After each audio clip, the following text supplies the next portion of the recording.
Jadi orang dulu itu ke masjid baca Quran menemukan sesuatu. Orang sekarang ke masjid baca Quran pulang kehilangan sendal. Jadi ada sesuatu yang harus diperbaiki di situ. Tapi bagaimana beliau bisa pintar seperti itu? Datang ke masjid. Sudah sangat terkenal. Kalau lupa datang ke masjid, sholat 2 rakaat langsung ingat apa yang ingin diingatnya. Tapi orang sekarang lebih hebat. Baru takbir sudah ingat semua yang tidak ingin diingat. Itu kata Nabi itu.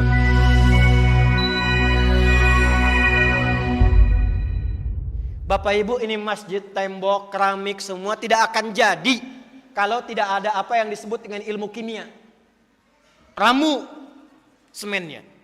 Bagaimana supaya padat? Ilmunya kimia. Siapa yang menemukan kimia itu? Siapa yang menemukan atomnya? Anak-anak SMA sekarang taunya John Dalton. Padahal John Dalton itu belajar dari orang sebelumnya. Orang sebelumnya yang menemukan pertama kali namanya Jabir bin Hayyan. Jabir bin Hayyan kapan menemukan atom? Saat baca surat Al-Hadid. Surah ke 57. Baca surah 57, masuk ayat 25 sampai 26, wa anzalnal hadid, penasaran. Kata Allah, dengan keagunganku aku turunkan besi. Maka dibawa besi ke laboratorium beliau. Dilihat, diamati, dikeluarkan atomnya. Maka dari sinilah kemudian muncul nama atom untuk besi Fe ferrum, F besar E kecil. Nomor atom besinya 26. Besi itu, atom itu punya isotop. Isotop itu menjaga kestabilan atom supaya kokoh. Yang paling stabil nomornya 26, isotopnya 57. Surah 57 ayat 25 sampai 26. Jadi orang dulu itu ke masjid baca Quran menemukan sesuatu. Orang sekarang ke masjid baca Quran pulang kehilangan sendal. Jadi ada sesuatu yang harus diperbaiki di situ. Ibnu Sina, Bapak Ibu uninga Ibnu Sina? Avicenna? Avicenna itu ahli Quran, hafal Quran, tahu tafsir. Jadi dokter muda otodidak usia 15 tahun. Tapi bagaimana beliau bisa pintar seperti itu? Datang ke masjid. Sudah sangat terkenal. Kalau lupa datang ke masjid, sholat 2 rakaat langsung ingat apa yang ingin diingatnya. Tapi orang sekarang lebih hebat. Baru takbir sudah ingat semua yang tidak ingin diingat. Itu kata Nabi itu.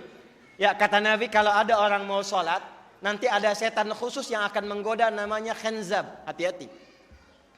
Wa idza kabbara, kata Nabi, jika orang sudah bertakbir, fayaqulu syaitanu, maka setan akan menggoda, uzkur kada, uzkur kada. Itu setan khanzab, Pak Namina.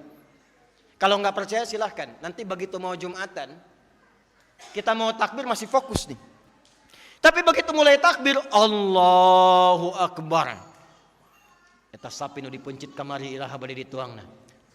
Ikannya bagaimana? Jemuran dijemur seperti apa? Handphone belum dijawab, status belum diupdate. Itu baru takbir. Hatta la yash'ural musalli kam raka'atan yusalli. Sampai ada orang yang sholat lupa berapa rakaat dia sedang menunaikan sholatnya.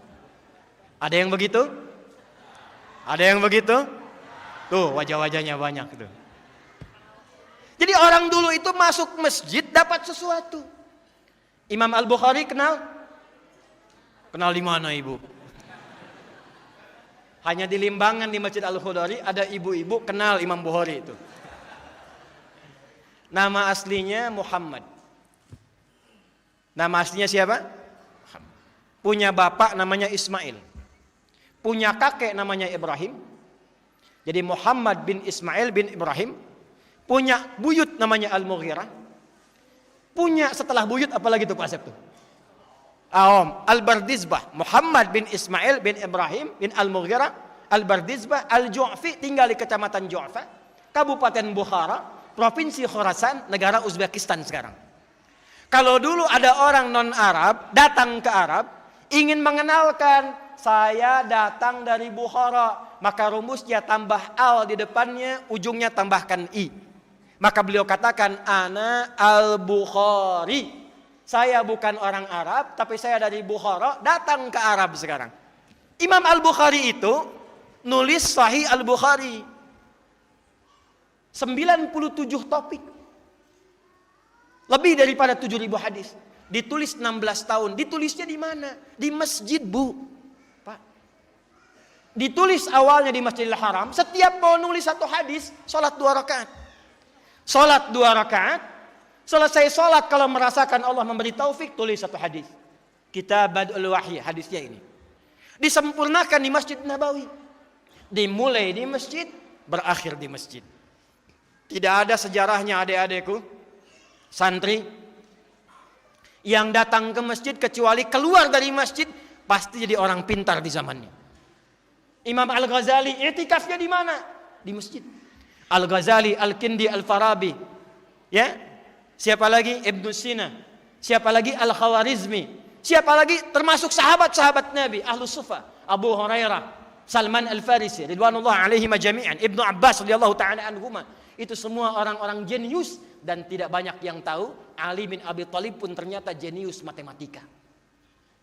Bapak yang dari pesantren, Pak, ada tafsir namanya Al-Jawahir. 7 jilid, Pak, besar.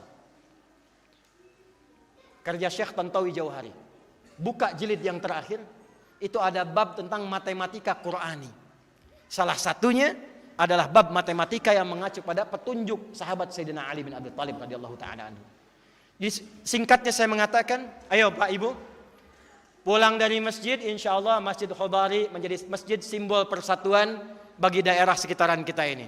Siap insya Allah? Amin insya Allah.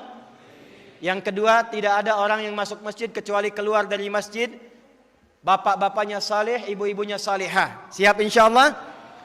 Dan yang ketiga, yang terakhir, tidak ada anak-anakku masuk ke masjid kecuali belajar yang baik-baik di masjid. Jadi ulama, silahkan. Ahli Quran, silahkan. Ahli tafsir, silahkan. Umum, silahkan. Insya Allah dari masjid ini kita tunjukkan pada dunia akan ada anak-anak bangsa yang memakmurkan negara kesatuan Republik Indonesia, dan pancarannya insya Allah dari kaki bukit ini, dari Masjid Al-Khudari, dan mudah-mudahan pahalanya mengalir kepada siapapun yang berkontribusi menghadirkan masjid mulia ini.